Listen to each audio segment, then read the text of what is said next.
Hello everyone, welcome to W S cube tech. Myself Deep और हम लोग पढ़ रहे हैं पाइथन प्रोग्रामिंग। तो फ्रेंड्स, आज के इस वीडियो में हम लोग बात करने वाले हैं हमारे एक और डेटा टाइप के पाइथन के। उसका नाम है डिक्शनरी। जब भी ये कॉन्सेप्ट आता है डिक्शनरी का, तो सबसे पहले जो स्टूडेंट है वो हमसे ये पूछते हैं कि सर, पाइथन ने ऑलरेडी हमें स्ट्रिंग दे रखा है, ऑलरेडी हमें पाइथन में हमें टपल मिल जाते हैं, लिस्ट मिल जाती है, सेट मिल जाते हैं, फ्रोजन सेट मिल जाते हैं, इतने सारे आइटम दे रखे हैं, तो फिर डिक्शनरी की कहाँ रिक्वायरमेंट है? तो मोस्टली स्टूडेंट का ये क्वेश्चन रहता है। और दूसरा, उन स्टूडेंट का क्वेश्चन भी रहता है जो कि सी, सीपीपी या जावा पढ़कर आए। उनका ये क्वेश्चन रहता है कि सर, सी में एक बहुत ही अच्छा डेटा स्ट्रक्चर होता है जो डाटा को अरेंज करके रखता है, उसका नाम होता है स्ट्रक्चर एंड यूनियन। तो सर, वो फैसिलिटी हमारे पास में पाइथन में किस तरह से मिलेगी? तो दोस्तों, इन दोनों क्वेश्चन का आंसर सेम है, वो है डिक्शनरी। डिक्शनरी बहुत ही ज़्यादा इंपॉर्टेंट रखता है हमारे पाइथन के अंदर। क्या है खास बात डिक्शनरी के अंदर, क्यों उसको इतना इम्पोर्टेंस दिया जाता है? तो इसके लिए थोड़ा सा हमें बेसिक जो पुराना हमने किया था, जैसे कि लिस्ट हमने पढ़ी थी और हमने टपल भी पढ़े थे, उनके बारे में थोड़ा सा हम लोग रिवाइज भी कर लेते हैं ताकि हमें पता रहे। तो पहले तो हम लोग सबसे पहले ये पढ़ेंगे कि वाई डिक्शनरी, डिक्शनरी कॉन्सेप्ट क्यों है पाइथन में, इसकी हम लोग चर्चा कर लेते हैं। तो सबसे पहले मैंने आपको बताया है कि जो लिस्ट है, ठीक है, तो वो आपकी या टपल जो है वो आपकी जो वैल्यूज है वो वन बाय वन वैल्यू को स्टोर करता है और हर वैल्यू को वो एक दे देता है इंडेक्स।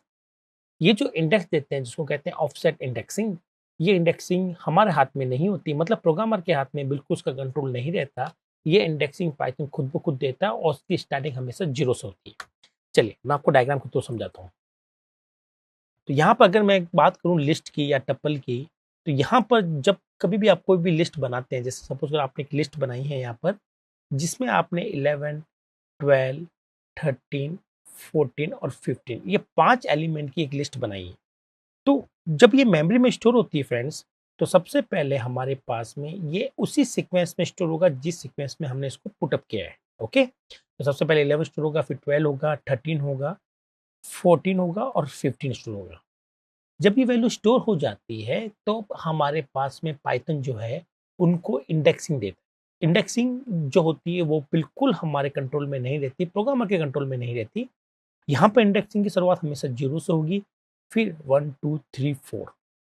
तो ये जो इंडेक्सिंग है दोस्तों, ठीक है, तो ये इंडेक्सिंग हमारे पास पाइथन द्वारा दी जाती है और इस पर हमारा कोई कंट्रोल नहीं रहता है। फॉर एग्जाम्पल, अगर मैं आपसे बोलूँ कि भाई हमें 11 की इंडेक्सिंग रखनी है 5, तो ये हम लोग नहीं रख पाएंगे। ओके, क्योंकि हम केवल वैल्यू यहाँ लिखते हैं और इंडेक्सिंग जो है वो पाइथन खुद ब खुद जनरेट करता है। और अगर इनको एक्सेस भी करना है एलिमेंट को, तो हमें इनको एक्सेस करने के लिए इनकी इंडेक्सिंग का यूज करना पड़ता है, इनके इंडेक्सेस का यूज करना पड़ता है। तो कई बार जब हम लोग सर्च करते हैं तो इंडेक्सेस क्रिएट सम प्रॉब्लम्स। मान लीजिए मुझे सर्च करना है, सपोज करो कि मेरे पास में एक लिस्ट है बहुत बड़ी जिसमें 10,000 एलिमेंट रखे हुए हैं, सपोज करें। अब मुझे यहाँ पर कुछ सर्च करना है और सर्च करना है, वो मान लीजिए वो आइटम मेरा जो है वो 5000 वाले पोजीशन पर है। तो जनरली जो एल्गोरिथम्स काम करते हैं, चाहे वो कोई भी एल्गोरिथम आप ले लें, स्पेशली सर्चिंग वाले, चाहे वो बाइनरी सर्च हो, चाहे वो लीनियर सर्च हो, ultimately searching will take a lot of time. बहुत टाइम लेगी दोस्तों। जनरली जब लीनियर सर्च करते हैं तो हम लोग पहले index, second index, third index, one by one चलते हैं। और अगर हम लोग बाइनरी सर्च भी कर लेते हैं तो हम लोग अपने जो पूरी की पूरी लिस्ट है उसको डिवाइड करके भी काम करें तो भी हमें सर्चिंग बहुत ज़्यादा लगने वाली है। तो इस तरह की सर्चिंग से बचने के लिए या फिर हमारी सर्चिंग को और ज़्यादा ईज़ी बनाने के लिए जो कॉन्सेप्ट काम में लेते हैं, वो आपको मिल जाएगा डिक्शनरी में।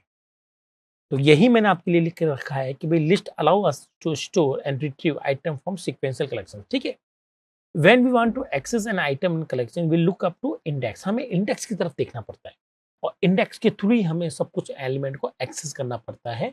और ये जो इंडेक्स है ये हमारे कंट्रोल में बिल्कुल भी नहीं है।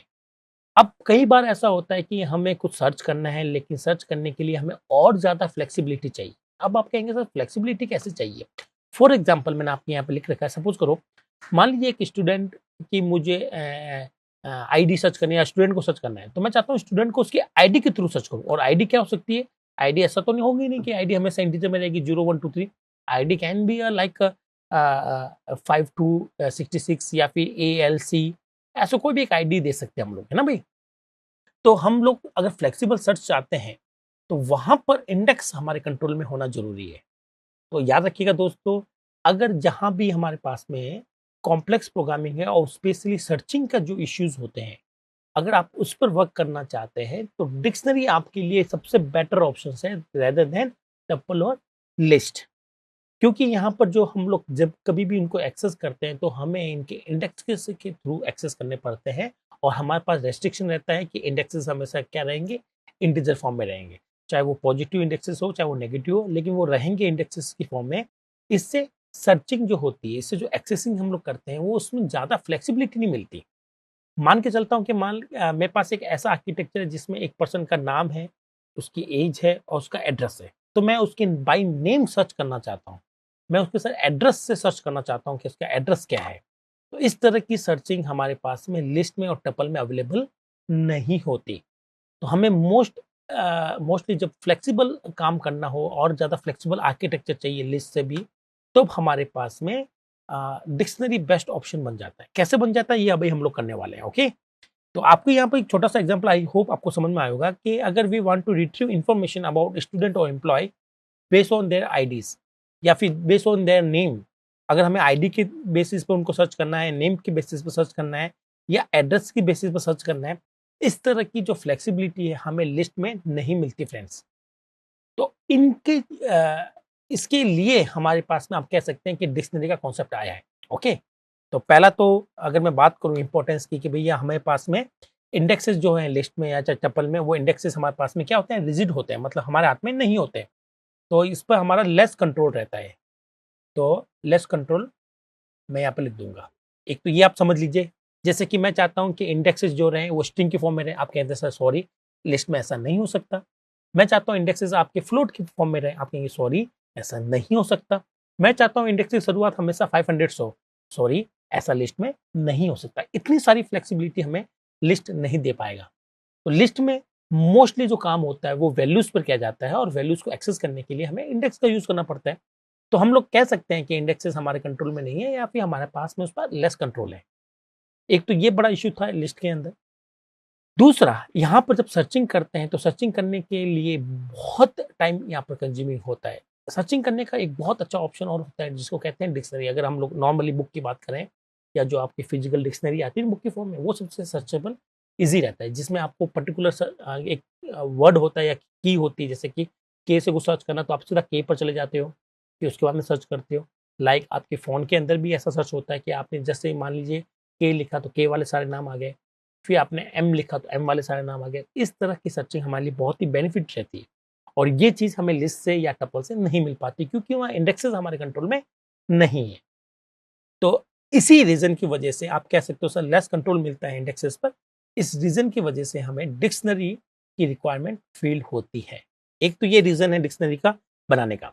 दूसरा रीज़न मैं आपको बताऊँगा यहाँ पर, थोड़ा-सा इसको ध्यान से समझिएगा, और वो लोग जो लोग सी पढ़ चुके हैं या सीपीपी या जावा पढ़ चुके हैं, उनके लिए खास मैं ये पढ़ा रहा हूँ। सी में अगर मैं बात करूँ तो एक बहुत ही अच्छा आर्किटेक्चर होता है जिसको हम लोग कहते हैं स्ट्रक्चर और यूनियन।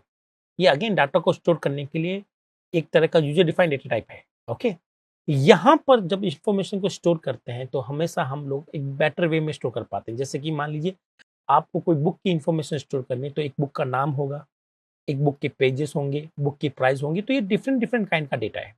तो सी में ये फैसिलिटी स्ट्रक्चर और यूनियन से दी जाती है हम लोगों को कि आप अगर आपके पास में डिफरेंट डिफरेंट काइंड का डेटा है तो आप इनको नेम, पेज और प्राइस जो कि अलग अलग काइंड के हैं, तो उनको आप एक्सेस कर सकते हो, उनको इन्फॉर्मेशन को एक साथ में गैदर फॉर्म में इनको स्टोर कर सकते हो। तो स्टूडेंट हमेशा मुझसे पूछते हैं कि सर सी में जो स्ट्रक्चर वाली फैसिलिटी है, ओके, वो हमें पाइथन में किससे मिलेगी? अगर सी में कोई भी प्रोग्राम अगर आप लोग नेटिव लैंग्वेज जानते हो तो जो स्ट्रक्चर्स हम लोग बना सकते हैं, तो स्टूडेंट पूछते हैं सर वो वाला प्रोग्राम अगर हमें पाइथन से बनाना है तो किस वे से बनाएं?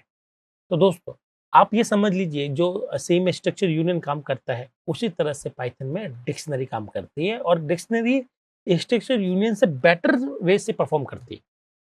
ओके, याद रखिएगा डिक्शनरी का जो परफॉर्मेंस है, डिक्शनरी का जो इम्प्लीमेंटेशन है इंटरनली, वो स्ट्रक्चर यूनियन से बहुत ज़्यादा बेटर है। ओके, तो अगर आप सिंपली देखना चाहें कि सर सी की जो इश्यूज़ हैं, जो स्ट्रक्चर से आपने सॉल्व किए थे, उसको अगर आप पाइथन से सॉल्व करना चाहें, तो आप डिक्शनरी यूज़ कर सकते हैं। तो ये 2 बड़े रीज़न थे कि ये आर्किटेक्चर तो हर लैंग्वेज में होता ही है, और स्पेशली पाइथन में जो डिक्शनरी वाला आर्किटेक्चर दे रखा है, तो उसको मैं कह सकता हूँ कि ये सी के स्ट्रक्चर यूनियन के इक्विवेलेंट आर्किटेक्चर होगा। ओके, चलिए यहाँ तक हमें इसकी नीड पता चल गई कि सर डिक्शनरी की नीड हमें क्यों लगती है। तो दो नीड मैंने आपको बता दी कि भाई जो अवेलेबल कॉन्सेप्ट थे टपल के लिस्ट में, उसमें हमें ज़्यादा फ्लेक्सिबिलिटी नहीं मिलती उसके इंडेक्सेस की वजह से।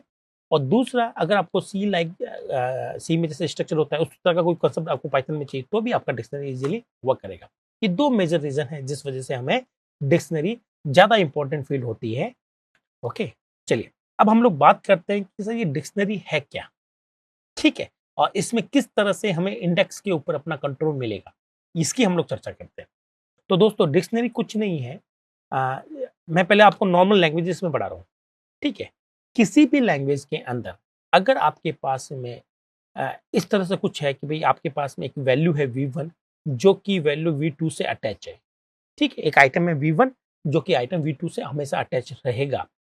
इस कॉन्सेप्ट को प्रोग्रामिंग लैंग्वेजेस के अंदर, मैं पाइथन की बात नहीं कर रहा हूँ फ्रेंड्स, मैं बात कर रहा हूँ प्रोग्रामिंग लैंग्वेजेस के कॉन्सेप्ट की। कोई भी प्रोग्रामिंग लैंग्वेजेस हम लोग ले सकते हैं यहाँ पर। वहाँ हम लोग कहते हैं कोई भी एक आइटम V1 है जो कि आइटम V2 से कनेक्टेड है। जब भी हम लोग V1 के थ्रू V2 तक पहुंच सकते हैं, है ना। तो इस तरह के कॉन्सेप्ट को प्रोग्रामिंग में कहा जाता है मैपिंग। क्या कहा जाता है दोस्तों? आप इसको मैपिंग कह सकते हो, आप इसको हैशेस कह सकते हो।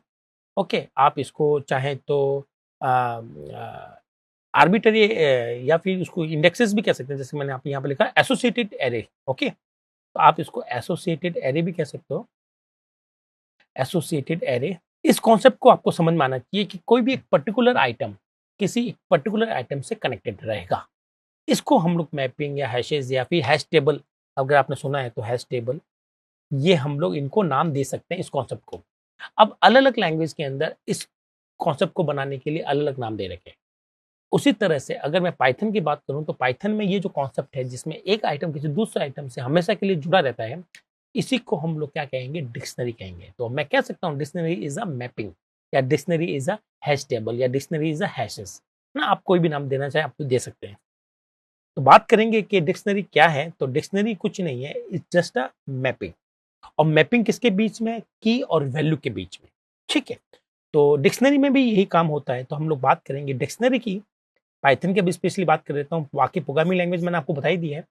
तो डिक्शनरी क्या है? एक्चुअली में डिक्शनरी एक मैपिंग कॉन्सेप्ट है। Dictionary is a mapping. किसकी मैपिंग? जहां पर आपका कोई भी एक आइटम किसी दूसरे आइटम से कनेक्टेड रहेगा। तो जो आइटम हमारा पहला आइटम होगा उसको हम लोग बोलेंगे की, और जो दूसरा आइटम होगा उसको हम लोग बोलेंगे वैल्यू। इसका मतलब हर वैल्यू एक पर्टिकुलर की से कनेक्टेड रहेगी और इस की के थ्रू उस वैल्यू को एक्सेस किया जा सकता है। ओके, तो ये जो कॉन्सेप्ट है इसी कॉन्सेप्ट को कहा जाता है मैपिंग। तो काफी स्टूडेंट कहते हैं कि सर मैपिंग जो है वो जावा में होती है या अदर लैंग्वेजेस में आपने मैपिंग पढ़ी होगी, क्या हमारे पाइथन में मैपिंग नहीं होती? सर होती है, और उसी मैपिंग को ही हम लोग क्या कहते हैं? डिक्शनरी कहते हैं। इसका मतलब है कि बाकी लैंग्वेज के छोटे मोटे कॉन्सेप्ट को मिलाकर डिक्शनरी जैसा एक अच्छा सा कॉन्सेप्ट पाइथन में रेडी किया गया है।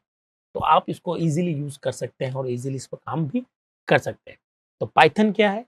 पाइथन के अंदर डिक्शनरी क्या है? तो आप कहेंगे सर पाइथन के अंदर जो डिक्शनरी है is nothing, just a mapping. Mapping between two items where one item is called as key and the second item is called as the value. Okay, और आप इस की हेल्प से इस वैल्यू को एक्सेस कर सकते हैं। और ऐसा नहीं है कि ये सारा कॉन्सेप्ट सिर्फ और सिर्फ हमारे पास में सिर्फ पाइथन में ही है, तो अदर लैंग्वेज में भी कॉन्सेप्ट होता है, बस वहाँ पर उसका नाम बदल दिया गया है। ओके, तो ऐसा नहीं है कि भाई पाइथन ही सब कुछ अच्छा अच्छा चीज बनाती है। ओके, बाकी लैंग्वेज भी बनाएगी, ऐसा नहीं बोलेंगे हम लोग। तो यहाँ पे मैंने लिखा है कि collection that allows us to look up information associated with the key. Okay, key से जुड़ी हुई इंफॉर्मेशन हमें देखना, ये एक मैपिंग का कॉन्सेप्ट है। ओके, नाउ पाइथन डिक्शनरी जो है वो मैपिंग ही है, एक तरह की मैपिंग ही है, एक तरह की मैप टेबल आप कह सकते हैं, या फिर आप इसको हैश टेबल कह सकते हैं, हैशिंग कह सकते हैं, जो आपको पसंद है वो नाम आप उसको दे सकते हैं। पर मोस्टली मैपिंग वर्ड ज्यादा पॉपुलर रहता है पाइथन के अंदर, तो आप कह सकते हैं कि डिक्शनरी ज्यादा मैप।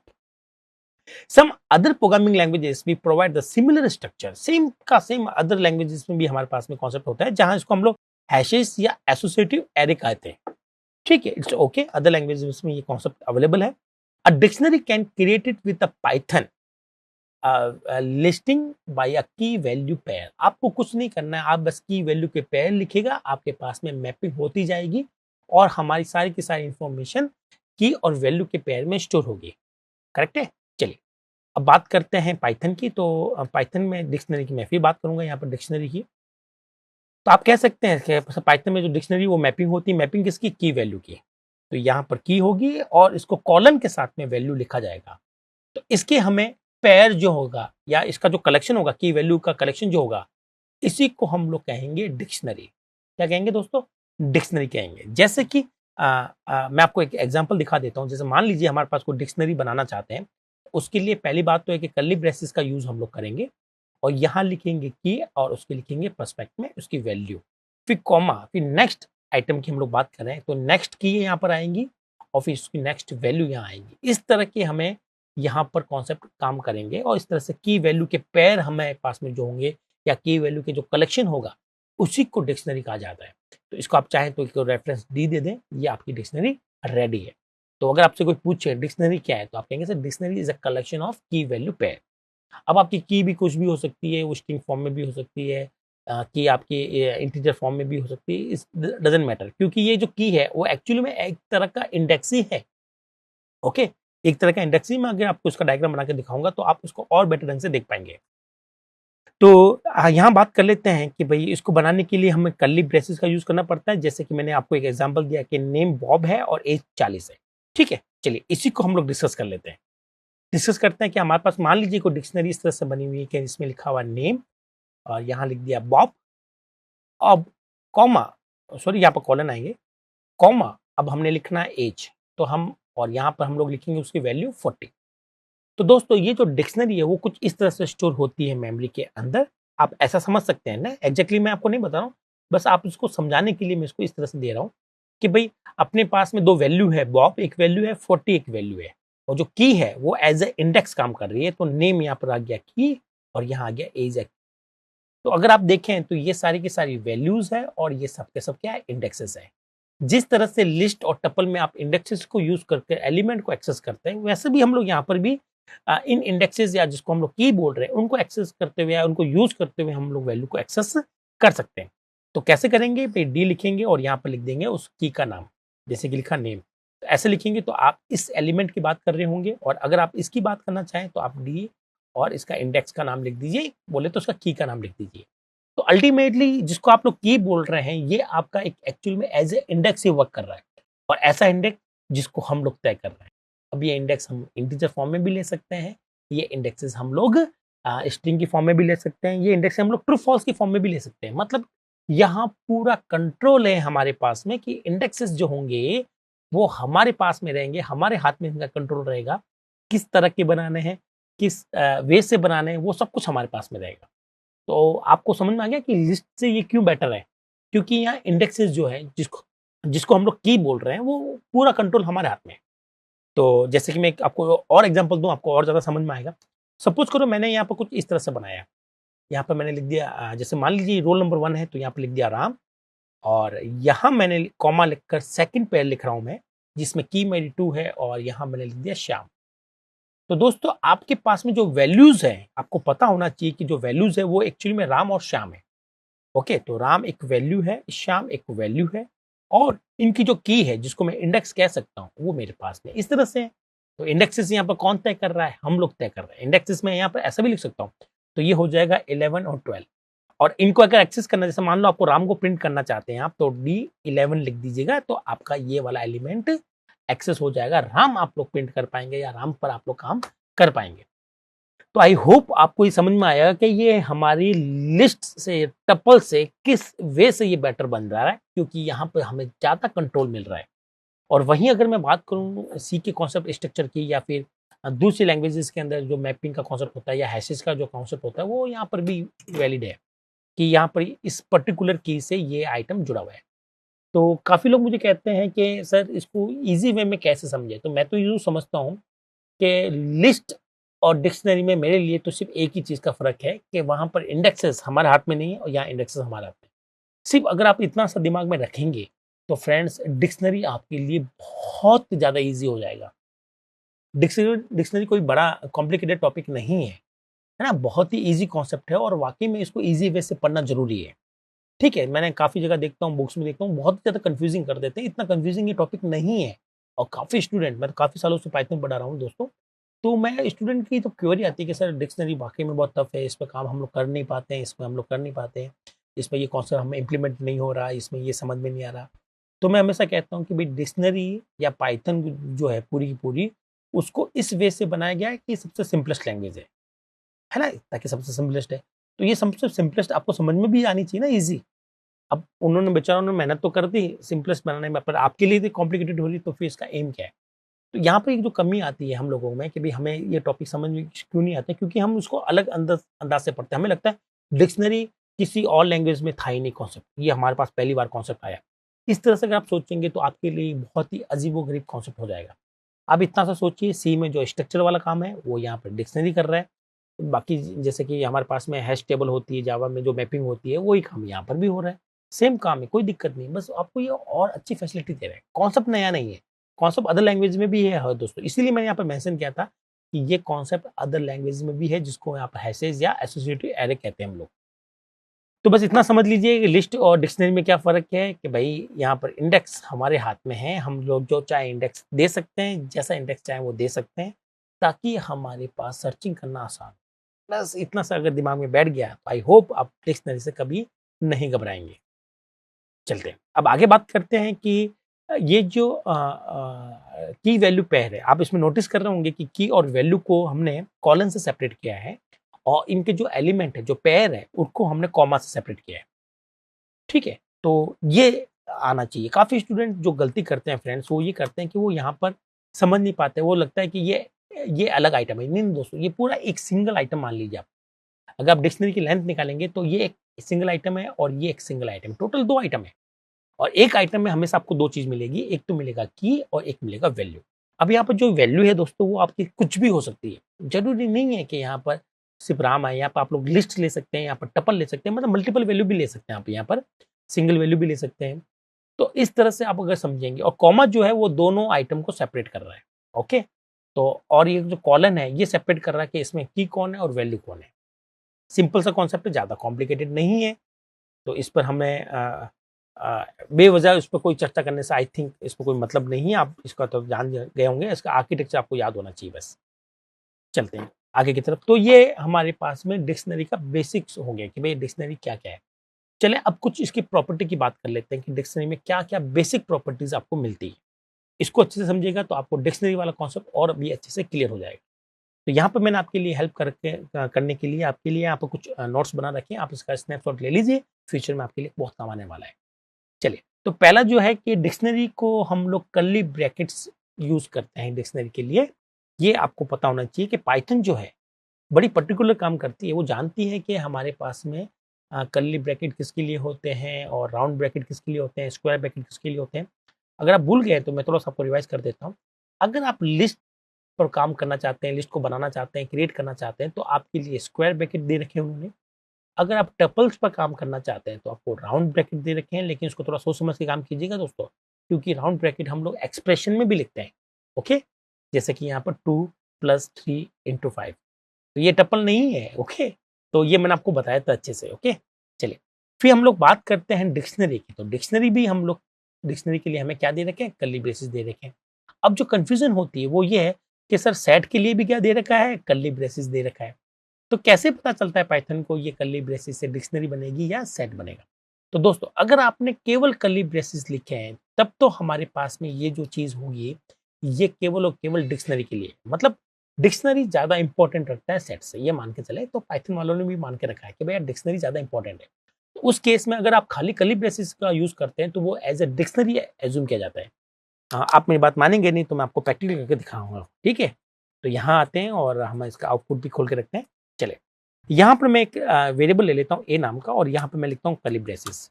चलिए, अब इसकी हम लोग बात करते हैं कि प्रिंट करके देखते हैं कि ये एक किस तरह का है। तो टाइप चेक करना है, तो टाइप के लिए टाइप लिखना पड़ेगा और अंदर आपको उस ऑब्जेक्ट को पास करना पड़ेगा। तो आप यहाँ पे आउटपुट देखेंगे कि आपको ये बताएगा कि ए क्या है? डिक्शनरी है। ओके? तो आप कहेंगे सर इसको सेट कैसे बनाएँ? तो सेट बनाने के लिए कुछ नहीं, बस आप इसमें वैल्यूज़ भर दीजिएगा। इस केस में वो समझ जाएगा कि डिक्शनरी नहीं है, क्योंकि डिक्शनरी के अंदर जो एलिमेंट आते हैं उसमें आपके पास में कॉलन का कॉन्सेप्ट बहुत इंपॉर्टेंट रखता है। यहाँ पर हमने कोई भी कॉलन का यूज़ किया नहीं है, तो ये सारे के सारे सिर्फ वैल्यूज़ मानी जाएगी और ये ऑटोमेटिक सेट बन जाएगा। ये हमारे पाइथन में बड़ी इंपॉर्टेंस रखती है। तो चलिए, इस बार मैं जब इसका आउटपुट देखता हूँ तो मुझे क्या मिलता है? सेट। तो आई होप स्टूडेंट को बहुत बार लगता है कि सर खाली ब्रैकेट कहीं सेट तो नहीं है। नहीं दोस्तों, जब मैंने आपको सेट पढ़ाया था तभी मैंने आपको कहा था कि अगर आपने खाली अगर एम्प्टी कर्ली ब्रेसेस यूज किए हैं तो वो आपकी डिक्शनरी की ज्यादा प्रायोरिटी रहती है सेट के बजाय, तो वो आपको डिक्शनरी मिल जाएगी वहां पर। और अगर आप इसमें सेट बनाना चाहते हैं तो सेट बनाने के लिए हम लोग कर्ली ब्रेसेस का यूज करते हैं। तो आप कहेंगे सर एम्प्टी सेट कैसे बनेगा फिर, है ना? जैसे कि ये तो बन गई एम्प्टी डिक्शनरी, तो उस तरह से एम्प्टी सेट बनाना है आपको, कैसे बनाएंगे? तो आपको याद होगा कि सेट बनाने के लिए हम लोग सेट मेथड का यूज करते हैं। ओके, तो इस तरह से आप एम्प्टी सेट बना सकते हैं, बहुत आसान है। तो अगर आपको यहाँ पर थोड़ी सी कंफ्यूजन हो रही है कि ऐसा सेट और डिक्शनरी मिलते जुलते हैं, तो आप सेट वाला हमारा जरूर वीडियो देखिएगा। उसमें मैंने आपको पूरा क्लियरली बता रखा है कि सेट के ऊपर कैसे काम करते हैं, सेट एक्चुअली में क्या होता है, किस तरह से उसको बनाया जाता है, क्या उसके नोटेशंस है, सब कुछ हमने डिटेल में किया था। तो आई होप अगर वो रिमेंबर है तो आपको यहाँ पर पता चल गया होगा, थोड़ा बहुत मैंने आइडिया दे भी दिया है यहाँ पर। तो आई होप आपको यहाँ पर कंफ्यूजन नहीं होनी चाहिए। और जावा के अंदर, सॉरी, पाइथन के अंदर ब्रैकेट का बड़ा यूज है, याद रखिएगा इसका। तो यहाँ पर कहीं कंफ्यूजन ना हो जाए इन दोनों के बीच, तो इसके लिए आपको थोड़ा सा समझ में आना चाहिए। और पाइथन समझती है, पाइथन में अगर आपने ऐसा लिखा तो पाइथन समझ जाएगा ये तो सेट है भैया, क्या ये सेट है। और पाइथन अगर आपने ऐसा लिखा कॉलन लगाकर, तो वो समझ जाएगा कि भैया ये तो क्या है, ये हमारे पास डिक्शनरी है। तो पाइथन को आप है ना मतलब कमजोर ना समझे ना, उसका दिमाग बहुत तेज है पाइथन का, बादाम खाए हैं पाइथन ने बहुत सारे। चलिए, तो ये तो बात हो गई हमारे कर्ली ब्रेसेस को लेकर के, भाई पाइथन में जो हमारे डिक्शनरी है उसमें कर्ली ब्रेसेस की क्या इंपॉर्टेंस रहती है और ये सेट से किस तरह से मैच करते हैं और किस तरह से उसको हम लोग डिफ्रेंशिएट कर सकते हैं और किस तरह से एम्प्टी सेट और एम्प्टी डिक्शनरी बनाई जा सकती है। आई होप आपको ये क्लियर हुआ होगा। चलते हैं इसकी नेक्स्ट प्रॉपर्टी की तरफ, देखते हैं कि इस नेक्स्ट प्रॉपर्टी में और क्या छुपा हुआ है। यहाँ पर मैंने आपके लिए एक नोट लिखा है, वो लिखा है कि मैपिंग आर इनहेरिटेंट और अनऑर्डर्ड। हाँ, ये बड़ा इंपॉर्टेंट कॉन्सेप्ट है। चलो ये मैं आपको समझाता हूँ डायग्राम के थ्रू। चलिए, ये हम लोग बात करते हैं और पहले तो मैं आपको लिस्ट के बारे में थोड़ा सा रिवाइज करवा देता हूँ। आई होप आपको ये पता ही होगा, जब आप लोग कोई भी लिस्ट बनाते हैं दोस्तों, तो यहाँ आप अपने अकॉर्डिंग एक सीक्वेंस देते हैं एलिमेंट की या ऑब्जेक्ट की, जो भी आप उसको नाम देना चाहें। तो ये जो सीक्वेंस आपने यहाँ पर दी है, इंटरनली ये उसी सीक्वेंस में उस एलिमेंट को स्टोर करता है। तो पहली पोजीशन पर 1 स्टोर होगा, ये श्योर है। सेकंड पर 2 होगा, थर्ड पर 3 होगा और फोर्थ पर 4 होगा। और इनको जो इंडेक्सेस है वो भी कंफर्मली यही मिलेंगे, और ये आपके हाथ में नहीं है, इनको इंडेक्सेस तो यही मिलने हैं। तो यहाँ पर ये कहलाता है ऑर्डर्ड। ऑर्डर्ड का मतलब है कि जिस ऑर्डर में आप लोग यहाँ पर लिख रहे हैं, उसी ऑर्डर में आपको यहाँ पर क्या मिल जाएंगे, एलिमेंट की सीक्वेंसेस मिल जाएगी। तो अगर आपको ऑर्डर्ड वाला कॉन्सेप्ट चाहिए तो दोस्तों लिस्ट इज गुड, क्योंकि डिक्शनरी ऑर्डर्ड नहीं होती, डिक्शनरी आर अनऑर्डर्ड। अनऑर्डर्ड का मतलब क्या हुआ, ये थोड़ा सा समझते हैं हम लोग। हम लोग एक डिक्शनरी क्रिएट करते हैं और यहाँ पर हमने लिखा कि भाई यहाँ पर एक नेम है, और नेम मैंने दे दिया राम। और यहाँ पर हम लोग लिखते हैं सपोज करो एज, और एज लिखते हैं राम की 35। और यहाँ लिख लेते हैं एक और एड्रेस। हालांकि अगर आपको ऐसा लिखना तो आप यहाँ पे ये लगा दें, क्योंकि मेरे पास जगह नहीं है, आप एक लाइन में लिखिएगा। और अगर आपको 2 लाइन में लिखना है ओके, तो आप इस तरह का बैकस्लैश का यूज कर सकते हैं। ओके, एड्रेस है तो वो एड्रेस मैंने क्या लिख दिया, कॉलन के साथ में जयपुर। ठीक है, यहाँ पर ये हमारी डिक्शनरी रेडी हो गई। और जब ये स्टोर होती है दोस्तों, जब ये मेमोरी में स्टोर होती है, तो आपको कोई भी गारंटी नहीं है कि यहाँ पर पहले यही स्टोर होगा, देन ये एलिमेंट स्टोर होगा, देन ये एलिमेंट स्टोर होगा। यहाँ पर 3 एलिमेंट है, 3 पेयर है की वैल्यू के। ओके, तो यहाँ पर कोई भी गारंटी आपको नहीं मिलेगी, और ये अच्छी बात है। ओके, तो पाइथन के पास में कुछ रैंडमाइज एल्गोरिथम्स होते हैं, जिसकी बेसिस पे वो अपने अकॉर्डिंग इनकी सीक्वेंस को फाइनल कर स्टोर करता है। तो जब हमारे पास में इसका स्टोरेज होता है, मेमोरी में जब स्टोर होगी, तो यहाँ पर सीक्वेंस मायने नहीं रखती। इट मे बी पॉसिबल कि आपका कुछ इस तरह से स्टोर हो रहा है कि भाई पहले हमारे पास में एज स्टोर हो गई 35, और फिर हमारे पास में एड्रेस स्टोर हो गया, ठीक है, जयपुर, और हमारे पास में नेम स्टोर हो गया राम। इसका मतलब है कि जो सीक्वेंस आपने, जिस पैर को आपने यहाँ पे लिखा है, वो कोई श्योर नहीं है कि वो पैर आपका पहले स्टोर होगा। ओके, ऐसा कोई भी हम लोग यहाँ पे गारंटी नहीं ले रहे हैं कि वो स्टोर आपका पहले ही होगा।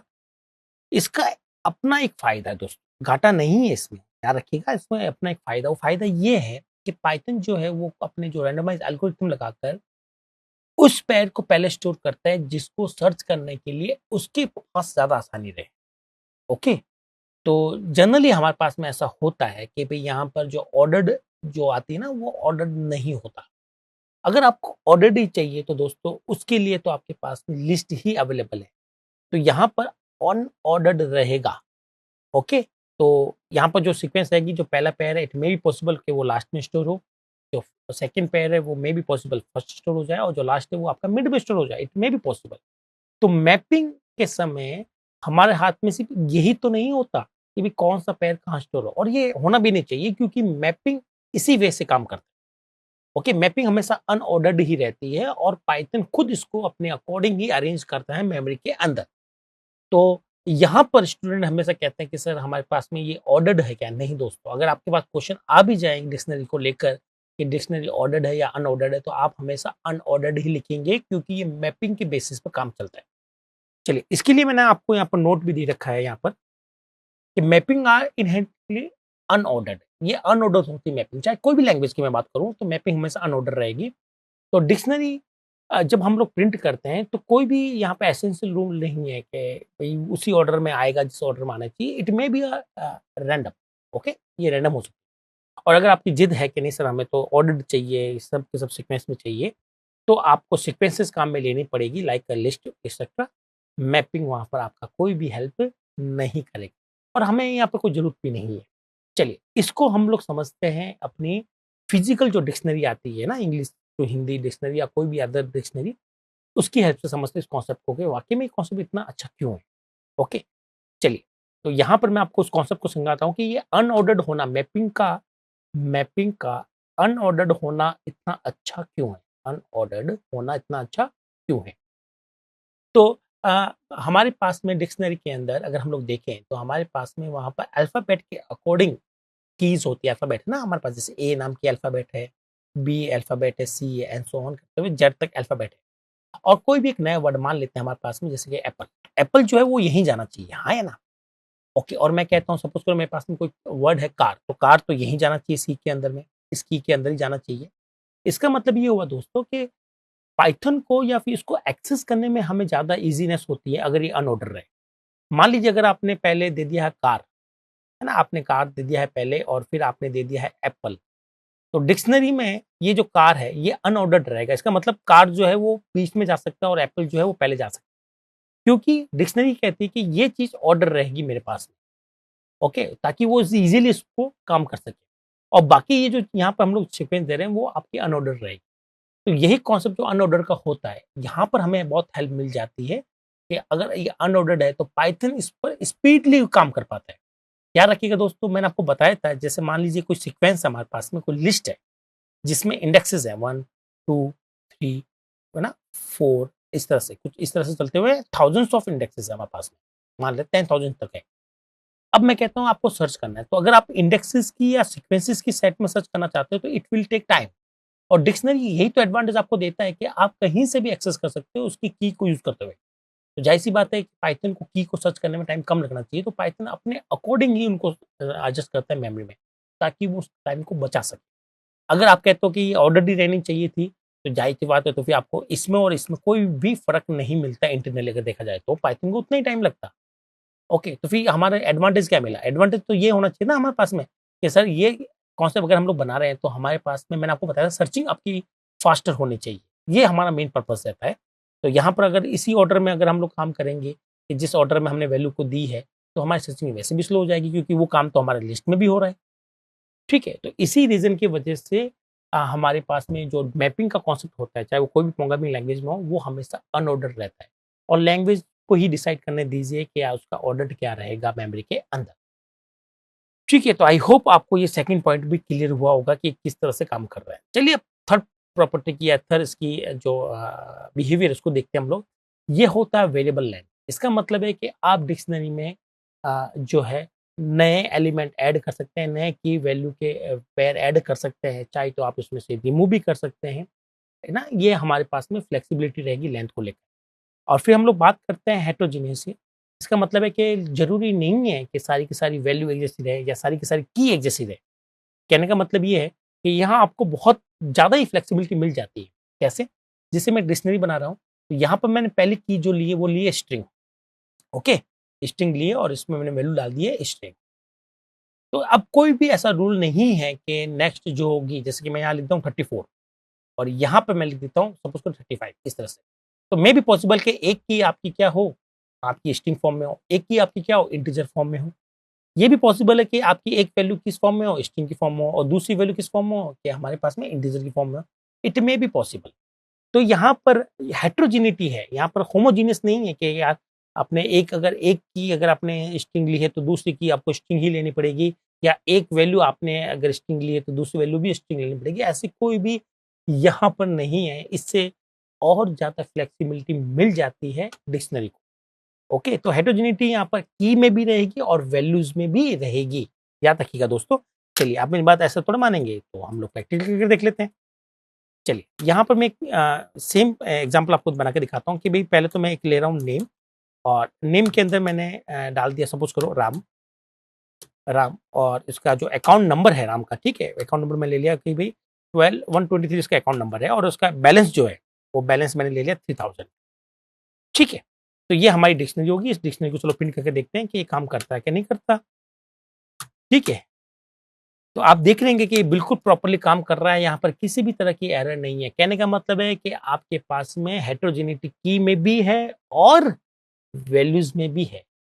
तो कोई ऐसा रूल नहीं बनाया पाइथन में कि सारी की एक जैसी होनी चाहिए या सारी वैल्यू एक जैसी होनी चाहिए। कुछ भी ले लीजिए, आपकी इच्छा के अकॉर्डिंग है। और यही एडवांटेज मिलता है हमें सी के अंदर स्ट्रक्चर। ठीक है, तो जो लोग कहते हैं कि सर सी के जो स्ट्रक्चर वाला कॉन्सेप्ट है वो हम पाइथन से कैसे बनाएंगे, तो मैं हमेशा ये कहता हूँ कि भैया आप बनाइए किससे, आप बनाइए हमारे पास में डिक्शनरी से। तो आप ये समझ लीजिए dictionary is equivalent to structure in C. Okay, तो जो लोग सी पढ़ के आए उनके लिए भी बहुत ही आसान हो जाता है ये कॉन्सेप्ट। चलते हैं नेक्स्ट, आगे बढ़ते हैं। और यहाँ बात कर रहे हैं आर्बिट्ररी नेस्टेड। इसका मतलब है कि हमारे पास में जो डिक्शनरी है वो नेस्टेड भी हो सकती है। कैसे? चलिए, मैं एक एग्जांपल के थ्रू बताऊंगा आपको। पहले इसको डिस्कस कर लेते हैं। मान लीजिए आपके पास में सपोज करो क्या बात कर रहे हैं अपन, यहाँ पर क्या ले, सपोज करो आपके पास बनाना है, ठीक है, एप्पल। चलो, आपके पास कितने एप्पल हैं, है ना? आप कहेंगे सर मेरे पास में जो एप्पल है, तो आप यहाँ पर उसको जो है एक दोबारा एक डिक्शनरी बना सकते हो ना। डिक्शनरी बना दी आपने, कहा सर मंडे को एप्पल थे मेरे पास में। मंडे को मैं शॉर्ट में लिखूंगा या बहुत ज़्यादा बड़ा हो जाएगा यार, है ना? आप शॉर्ट में लिखिए, मंडे को एप्पल थे अपने पास में 25, और ट्यूसडे को एप्पल थे अपने पास में 25 में अगर कुछ खा भी लूँ मैं तो 20 बचेंगे पीछे। ठीक है, ओके। अब इसी तरह से मैं लिखता हूँ बनाना। ठीक है, हालाँकि ये एग्ज़ाम्पल इतना अच्छा नहीं होगा पढ़ने में, है ना? सॉरी, यहाँ पे कॉलन आते हैं। बट समझने के लिए काफ़ी है, नेक्स्ट समझाना आपको। तो मंडे को हमारे पास में बनाना थे सपोज़ करो 30, और ट्यूसडे को हम लोग ने कुछ बनाना खा लिए थे, तो हमारे पास बचे हैं 23, इस तरह से। तो दोस्तों ये एक डिक्शनरी है। अगर आप आउटर देखें तो अगर मैं बात करूँ इस येलो की, तो यहाँ पर आप एक डिक्शनरी देख पा रहे होंगे और उसके अंदर दोबारा एक डिक्शनरी आपको मिल रही है। इसे को हम लोग कहते हैं नेस्टेड डिक्शनरी। तो दोस्तों ऐसा नहीं है रूल कि भई डिक्शनरी के अंदर डिक्शनरी ही आ सकता है। डिक्शनरी के अंदर आप टपल भी ले सकते हैं, डिक्शनरी के अंदर आप डिक्शनरी भी ले सकते हैं, डिक्शनरी के अंदर आप सेट, आप लिस्ट, जो आपको कंफर्टेबल है, जो आपकी रिक्वायरमेंट है, जैसा आपको प्रोग्राम के अंदर चाहिए, वो आप ले सकते हैं। चलिए, इसको मैं प्रोग्राम से बना के दिखा देता हूँ, नहीं तो आप मानेंगे नहीं मेरी बात। ठीक है, तो ऐसे थोड़ा मानना है बात, है ना? प्रैक्टिकली करके देखना है भई अपन को सारा। चलिए, यहाँ पर हम लोग बात करते हैं कि ये हमारी डिक्शनरी रेडी है, और हम लोग बात करेंगे पहले एप्पल की। एप्पल, और एप्पल के अंदर मैं दे देता हूँ एक और डिक्शनरी यहाँ पर बनाई, और फिर मैं यहाँ पर देता हूँ कि भाई मंडे को हमारे पास में कितने एप्पल थे, 25 एप्पल थे। ओके, कॉमा ट्यूसडे को हमारे पास कितने एप्पल थे, तो आप कहेंगे सर हमने कुछ एप्पल खा लिए तो 20 बचे होंगे। चलिए चलिए चलिए, तो ये हमारा एक एलिमेंट हुआ है। ठीक है, फिर हम लोग बात करते हैं हमारे सेकंड एलिमेंट की, बनाना की। तो बनाना की बात करें तो फिर इसके अंदर मैंने डिक्शनरी दे दी, और डिक्शनरी में बोला कि भैया मंडे को कितने एप्पल बनाना थे हमारे पास, तो हमने कहा मंडे को हमारे पास में थे, थोड़ा सा मैं इसको बड़ा कर देता हूँ। ओके, तो मंडे को हमारे पास में थे, हमारे पास में कितने 30 लिए थे ना हमने, हाँ, तो 30 बनाना थे। और ट्यूसडे को हमारे पास में बनाना थे 23, 7 बनाना हम खा चुके थे। चलिए, इसको चला के देखते हैं। तो आई होप आपको समझ में आया होगा, कहीं एरर नहीं है नेस्टेड में भी। तो आप इस तरह से देख सकते हैं कि हमारे पास में डिक्शनरी नेस्टेड भी हो सकती है। आई होप आपको ये प्रॉपर्टी जो है मैं अच्छे ढंग से समझा पा रहा हूँ। ओके, आपको समझ में भी आ जाए अच्छे से। चलिए, अब हम लोग आगे बढ़ते हैं और नेक्स्ट प्रॉपर्टी की तरफ अपने नज़र गड़ाए रखते हैं। नेक्स्ट प्रॉपर्टी क्या है? यस, ये कहता है कि भई ये जो डिक्शनरी है ये म्यूटेबल मैपिंग है। अब ये म्यूटेबल मैपिंग का मतलब क्या होता है? इसको थोड़ा-सा ध्यान से देखना। कोई अगर मुझे कहता है कि डिक्शनरी म्यूटेबल है, तो दोस्तों उसको समझना बड़ा मुश्किल है। म्यूटेबल क्या है? वैल्यू म्यूटेबल है या की म्यूटेबल है? क्या चीज़ म्यूटेबल है? ओके? तो यहाँ मैं आपको थोड़ा-सा समझाऊँगा कि जो मैपिंग हम लोग कर रहे हैं ना, तो म्यूटेबल मैपिंग है। अब आप कहेंगे सर म्यूटेबल मैपिंग क्या होता है? ओके? चलिए, हम बात करते हैं यहाँ पर, पहले तो इसको समझते हैं म्यूटेबल मैपिंग का मतलब क्या होता है। ओके? तो बात करेंगे मैपिंग की और मैं कलर थोड़ा-सा डार्क ले लेता हूँ ताकि आपको प्रॉपर्ली दिखाई दे मैपिंग। मान लेते हैं कि आपके पास कोई की है, जिसमें आपने लिखा नाम लिखा सपोज़ करो नेम, ये आपकी की है और आपने इसकी वैल्यू दी है राम। तो ये एक मैपिंग है, सिंगल मैपिंग है दोस्तों, याद रखिएगा। और यहाँ आपने दी है ऐज और यहाँ आपने ऐज दे दी राम की, दे दी 23। तो दोस्तों ये जो मैपिंग है नेम और राम के बीच, है ना? ये जो की है इसकी वैल्यू जो मैपिंग है, ये आपकी है म्यूटेबल। इसका मतलब है कि आप चाहें तो इसको चेंज कर सकते हैं। क्या कर सकते हैं? चेंज कर सकते हैं। ओके? चलिए, आप ऐसा तो मानेंगे नहीं ना? तो चलते हैं प्रोग्राम की तरफ और प्रोग्राम से ही पूछ लेते हैं कि भैया तू बता दे, ये बहुत ज़्यादा भर गया है यार, इसको थोड़ा-सा कम करते हैं। तो यहाँ पर मैं आपको पूरी की पूरी बना के दिखा देता हूँ एक ए, और यहाँ पर हम लोग बात करेंगे, इसको थोड़ा टाइम के लिए हटा देता हूँ उसको भी। ओके, एक डिक्शनरी बनाते हैं जो भी अभी मैंने आपको बना के दिखाई थी, जैसे कि मैंने दिया था नेम और नेम मैंने दिया था राम। ओके, मैं स्मॉल में ले रहा हूँ, कोई दिक्कत नहीं आएगी। और एक हमने क्या दिया था यार? ऐज। हम बात करेंगे ऐज की और ऐज मैंने दी थी उसकी 23। ओके, चलिए ये हमारी डिक्शनरी थी और जब इसको हम लोग प्रिंट करेंगे, तो मैं इसमें से इसकी मैपिंग को म्यूटेबल कर रहा हूँ। मतलब मैं राम को हटाकर कुछ और वर्ड डालूँगा लेकिन उसका की वही रहेगी। ठीक है? तो हम लोग बात कर रहे हैं कि भैया ऐज जो है उसमें जो नेम है, नेम, ओके, इसको अगर हम लोग चाहें तो एक्सेस कर सकते हैं। पहले तो उसको मैं आपको एक्सेस करके दिखाता हूँ कि वो जब आप ऐसा लिखते हैं इंडेक्सिंग के साथ में ना, ये इंडेक्सिंग ही है दोस्तों। आप इसको कुछ डरिएगा मई नहीं, इसको ये कोई नया कॉन्सेप्ट नहीं है, ये सिर्फ इंडेक्स है। और नेम क्या है? की क्या होती है? इंडेक्स ही होती है बस।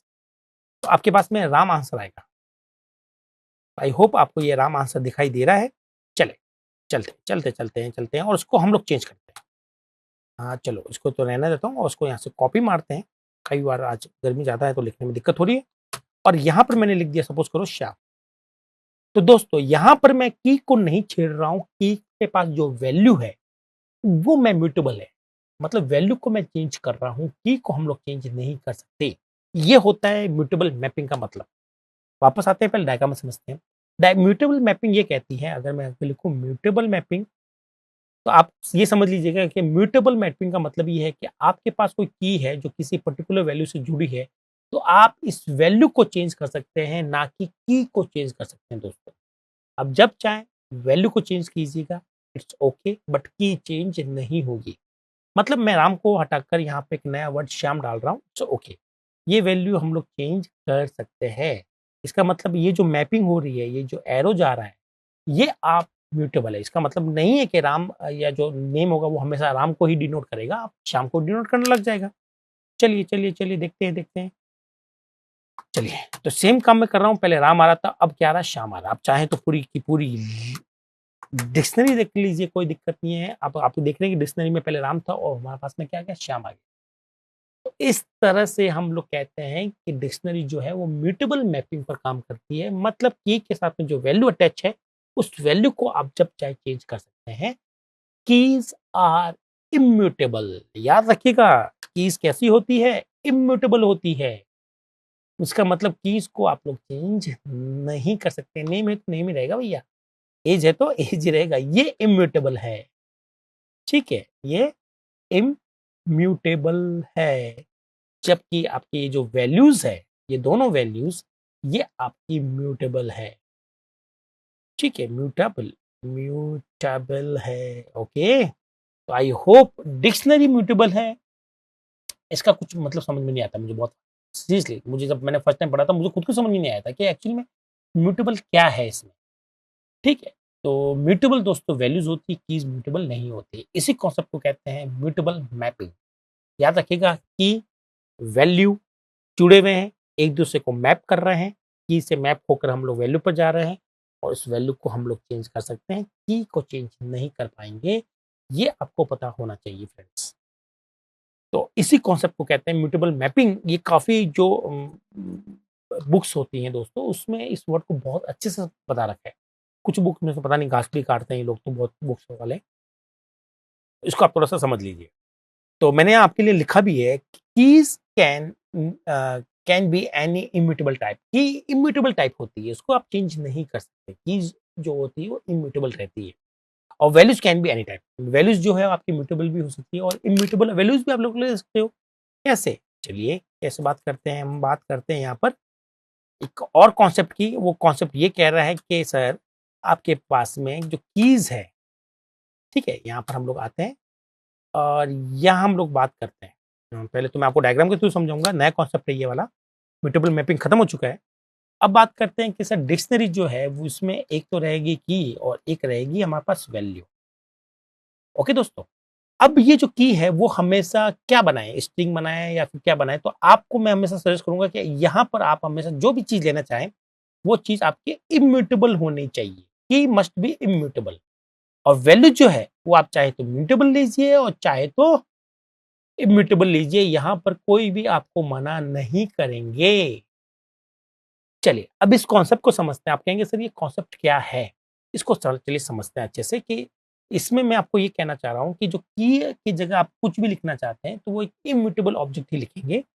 जैसे कि इंटीजर इम्यूटेबल होता है, स्ट्रिंग इम्यूटेबल होता है, अभी तक हम लोग वही लिख रहे थे। और वैल्यूज़ जो है वो आप इम्यूटेबल भी लिख सकते हो और म्यूटेबल फॉर्म में भी लिख सकते हैं। ओके? तो अब आप कहेंगे सर ये क्या कॉन्सेप्ट है? तो चलिए इसका प्रोग्राम बना के हम लोग देखते हैं। ओके? तो चलते हैं, देखते हैं प्रैक्टिकली इसको हम लोग कैसे समझाएँगे आपको, ठीक है? तो चलते हैं हमारे प्रोग्राम की तरफ और आउटपुट भी हम लोग यहाँ पर खोल के रख लेते हैं। चलिए, तो बात हो रही है कि जो की है आपकी वो होनी चाहिए इम्यूटेबल। इम्यूटेबल क्या-क्या हो सकता है दोस्तों? जैसे कि आप ले सकते हैं कुछ ऐसा, जैसे कि जो इंटीजर है, ये आपका इम्यूटेबल होता है और आपने जो वैल्यू ली है एज़ अ स्ट्रिंग वो है आपकी म्यूटेबल, सॉरी इम्यूटेबल। तो दोनों ही आपने इम्यूटेबल लिए, इट्स ओके। अ, तो यहाँ पर कोई दिक्कत नहीं आएगी, मैं इसको चला के दिखा देता हूँ आपको, ठीक है। और इम्यूटेबल क्या होता है? इम्यूटेबल आपकी स्ट्रिंग इम्यूटेबल होती है, तो आप यहाँ पे इम्यूटेबल की जो है इम्यूटेबल ले सकते हो।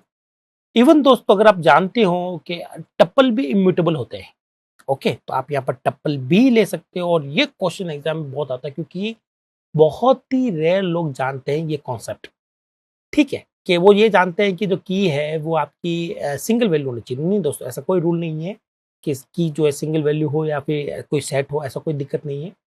बट की का इम्यूटेबल होना ज़रूरी है। जैसे मैं यहाँ पर लेता हूँ टपल 1, 2, 3, ओके? तो ये अलाउड है दोस्तों, कहीं एरर नहीं आएगी, देखिएगा चल रहा है प्रोग्राम, ओके? क्योंकि यहाँ पर की के लिए एक ही कॉन्सेप्ट सही है या एक ही कॉन्सेप्ट वैलिड है, वो है कि की क्या होनी चाहिए? इम्यूटेबल होनी चाहिए। चाहे वो आपका सिंगल वैल्यू हो, चाहे वो आपका कोई भी सीक्वेंस हो, ओके? तो आप चाहे तो इसको एक्सेस करके दिखा देता हूँ मैं आपको, जैसे कि मैं यहाँ पे ऐड करूँगा और यहाँ पर मैं वो पूरा का पूरा टप्पा लिखना पड़ेगा मुझे 1, 2, 3 और आप इसको जब देखेंगे तो आपको आंसर भी दिखाई देगा राम, ओके? तो ये इम्यूटेबल अलाउड है यहाँ पर, ओके? लेकिन यहाँ क्या अलाउड नहीं है? यहाँ पर म्यूटेबल अलाउड नहीं है। जैसे कि मैं यहाँ पर लिस्ट बना रहा हूँ और लिस्ट म्यूटेबल होती है, ये अलाउड नहीं है। तो ये अनहैशेबल टाइप की लिस्ट जो है वो अनहैशेबल है क्योंकि वो म्यूटेबल होता है।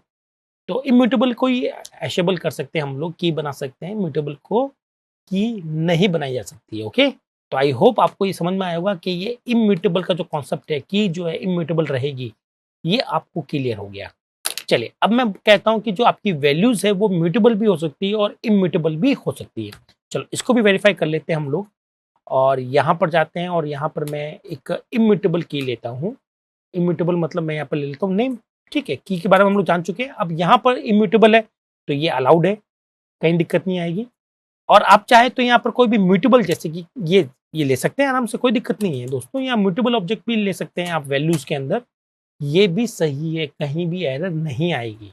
अगर आपको इनको एक्सेस करना है तो आप जानते हैं कैसे एक्सेस करेंगे, तो पहले मैं आपको डायग्राम के थ्रू बता देता हूँ कि आप इसको कैसे एक्सेस करेंगे। तो आपने क्या लिखा है, आपने लिखा नेम 1 2 3। ओके, तो मैंने एक डिक्शनरी बनाई है जिसमें मैंने लिखा है नेम। ओके, और यहाँ एक लिस्ट दे दी है 1 2 3। ये कैसे स्टोर होगी आप जानते हैं कि इसको स्टोर होगी, वैल्यू क्या है हमारे पास में, वैल्यू है 1 2 3 जिसका लिस्ट है, तो इसका जाहिर सी बात है इसको इंडेक्स भी मिलेगा। और ये वैल्यू जो है पूरी की पूरी एक ही आइटम है ना आपके पास, तो इसका जो की है वो है नेम। तो आप अगर इसमें से 2 को एक्सेस करना चाहते हैं तो आप लिखेंगे डी और अंदर लिखेंगे की नेम। तो यहाँ तक करने से आप लोग यहाँ तक तो पहुंच जाएंगे, इस आउटर बॉक्स तक तो पहुंच जाएंगे जिसको मैं अभी हाईलाइट कर रहा हूँ ना, इस तक तो पहुंच जाएंगे। फिर आपको अंदर और आपको इंडेक्सेस मिल रहे हैं, तो आप यहाँ पर और सब इंडेक्सेस लगाकर या सब्सक्रिप्शन लगाकर 1 लिखेंगे तो आपको ये 2 भी एक्सेस कर सकते हैं। ओके, तो चलिए मैं आपको करके दिखाता हूँ, आप ऐसे नहीं मानेंगे। चलिए यहाँ आते हैं और यहाँ पर मैं इसको पहले तो की लिखता हूँ, की मेरे पास में क्या है, इंडेक्स, मेरे पास क्या है नेम, इंडेक्स बोलता हूँ ना, कोई ज़्यादा दिक्कत थोड़ा है। और फिर यहाँ पर मैंने दे दिया 1, तो आई होप आपको 2 यहाँ पर मिल जाएगा। देखो दोस्तों मिल गया। और यहाँ पर अगर आप चाहें तो इम्यूटेबल ऑब्जेक्ट भी ले सकते हैं लाइक टपल, तब भी कोई दिक्कत नहीं आएगी और आपको अपना आंसर 2 अगेन मिल रहा है। तो आई होप ये कॉन्सेप्ट आपको क्लियर होगा। ये एक और अलग कॉन्सेप्ट है जिसके बारे में बहुत ही रेयर लोग जानते हैं दोस्तों, तो इस पर कंपनी क्वेश्चंस बनाकर देती है इंटरव्यूज के अंदर या और जो होता है ना प्लेसमेंट के जो पेपर, उस पर ये क्वेश्चन आते हैं और जनरली क्वेश्चन का वो टाइप इस तरह से देते हैं, यहाँ पर देते हैं और यहाँ देते हैं 1 2 3 1 2 3 और आपसे यहाँ पर दे देंगे वापस सेम की। ठीक है, आपको यहाँ पे दे दिया 1 2 3 और पूछेंगे कि भैया इसका आंसर क्या है, तो इसका आंसर होगा 2, कोई दिक्कत नहीं है। ओके, तो ये बहुत ही सिंपल कॉन्सेप्ट है अगर आपको ये पता है तो। यही मैं कहता हूँ पाइथन के अंदर कि Python really it's a very simple language, but आप इसको सिंपली वे से पढ़े तो आपके लिए सिंपल है, अगर आपने इसको कॉम्प्लेक्स वे से पढ़ा तो आपके लिए बहुत ज़्यादा कॉम्प्लेक्स हो जाएगी। तो पाइथन में बस छोटी छोटी चीज़ आपको समझ में आनी चाहिए, उसके बाद में आपको काम करना तो इतना ईजी है जिसकी कोई हद ही नहीं है। चलते हैं हमारे अगली तरफ और देखते हैं कि और क्या प्रॉपर्टी मिलती है यहाँ पर। तो I hope keys can be any mutable type और values can be any types at all, मतलब वैल्यू म्यूटेबल इम्यूटेबल दोनों चलेगी। Dictionary do not allow duplicate keys. Yes दोस्तों, डिक्शनरी में आप वैल्यूज को डुप्लीकेट कर सकते हो लेकिन कीज को डुप्लीकेट नहीं कर सकते। इसका मतलब हमारी जो फिजिकल डिक्शनरी आती है उसमें ए नाम का केवल एक ही है जिसमें आपको सारे ए वाले वर्ड मिलेंगे, एक ही नाम से 2 नहीं मिलेंगे। ठीक है, ये कॉन्सेप्ट इजी है। चलिए मैं इसको वेरीफाई भी कर लेता हूँ आपके लिए। ओके, नहीं तो फिर आप फिर शिकायत करेंगे कि सर ने आपको बताया नहीं है। तो आप शिकायत ना करें, आप इस कॉन्सेप्ट को समझ लें। कॉन्सेप्ट ये कहता है कि भाई कीज आपकी डुप्लीकेट नहीं होनी चाहिए, चाहे की कोई कैसी भी क्यों ना हो। जैसे आपने ले लिया ए, ओके, नाउ आपने यहाँ पे ले लिया सपोज करो नेम, और मैंने नेम ले लेता हूँ राम, और यहाँ पर मैं सेकंड एलिमेंट लूंगा ए और यहाँ पर मैं ले लूंगा श्याम। तो ये आपको दे देगा एरर। क्या दे देगा दोस्तों? एरर, क्योंकि यहाँ पर जो की है ए राम की वो डुप्लीकेट हो रही है, तो आपको वो एक की ही बना के दे रहा है, मतलब एरर मतलब वो एक ही मान रहा है। वो कैसे कर रहा है? तो पहले उसने एक पर राम स्टोर किया, ठीक है, और उसी ने उसके ऊपर ए अगर आपने दोबारा लिखा है तो उसने इसको क्या कर दिया, ओवरराइट कर दिया। इसका मतलब हमारे पास में लॉजिक हमारा एररफुल हो गया, इसको कहते हैं लॉजिकल एरर। ठीक है, सिंटैक्स एरर नहीं है यहाँ पर, तो आपके पास में केवल एक ही की रह पाएगी। ओके, अब मैं थोड़ा सा क्वेश्चन को घुमाता हूँ और मैं यहाँ पर लिखता हूँ 65। क्या लिखता हूँ? 65। अब यहाँ आप देख रहे होंगे कि यहाँ पर जो ए है ये वाला, ये ए अलग है और ये 65 अलग है, ये 2 अलग अलग कीज मानी जाएगी और यहाँ पर आपके पास दोनों ही वैल्यू अवेलेबल रहेगी। आई होप आपको ये क्लियर होगा। आप चाहे तो यहाँ स्मॉल ए रखिएगा तो भी कोई दिक्कत नहीं, तो भी ये 2 अलग अलग माने जाएंगे दोस्तों, करेक्ट है। बस की को डुप्लीकेट नहीं कर सकते आप किसी भी तरह से, नहीं तो खुद कंफ्यूज हो जाएगा ना भैया कि भैया ए का मतलब राम है या ए का मतलब श्याम है। तो आई होप डुप्लीकेट की वाला कॉन्सेप्ट भी आपको क्लियर हुआ होगा कि डुप्लीकेट यहाँ पर कीज नहीं रख सकते। अगर रखने की कोशिश करी तो वो पहले वाली कीज को कर देगा अपडेट। ओके, तो इसको हम लोग कहते हैं लॉजिकल एरर्स, क्योंकि सिंटेक्स में कोई एरर नहीं आ रही लेकिन हमारा कॉन्सेप्ट गलत हो रहा है। ठीक है, तो इसको हम लोग कहते हैं लॉजिकल एरर अगर आप ऐसा करेंगे तो। आई होप आपको ये क्लियर हुआ होगा कि ये डिक्शनरीज की क्या क्या बेसिक्स प्रॉपर्टीज होती है बस दोस्तों, अगर आपको इसको दिमाग में है तो इसके बाद में कुछ खास नहीं है हमारे पास में, सिर्फ डिक्शनरी बनाना है, उसके ऊपर ऑपरेशन सीखने हैं और हमारा काम खत्म। हम हर तरह के क्वेश्चंस कर सकते हैं आसानी से। तो दोस्तों, इस वीडियो में केवल हम लोग इतनी ही बात करेंगे। नेक्स्ट वीडियो में मैं आपके लिए लेके आऊंगा कि DICT नाम का एक मेथड होता है जिसको हम लोग कहते हैं डिक्शनरी मेथड या कंस्ट्रक्टर। उसके थ्रू डिक्शनरी कैसे बनाएं, उसमें क्या रूल्स होते हैं, क्या क्या उसमें फैसिलिटी दे रखी है, कब हम लोग कर्ली ब्रेसेस से डिक्शनरी बनाएं और कब हम लोग डिक्शनरी कंस्ट्रक्टर से डिक्शनरी बनाएं, ये चर्चा हम लोग करेंगे नेक्स्ट वीडियोस के अंदर। इस वीडियो में केवल इतना ही। जल्दी मैं आपसे दोबारा मिलता हूं नेक्स्ट वीडियो में। तब तक के लिए थैंक यू।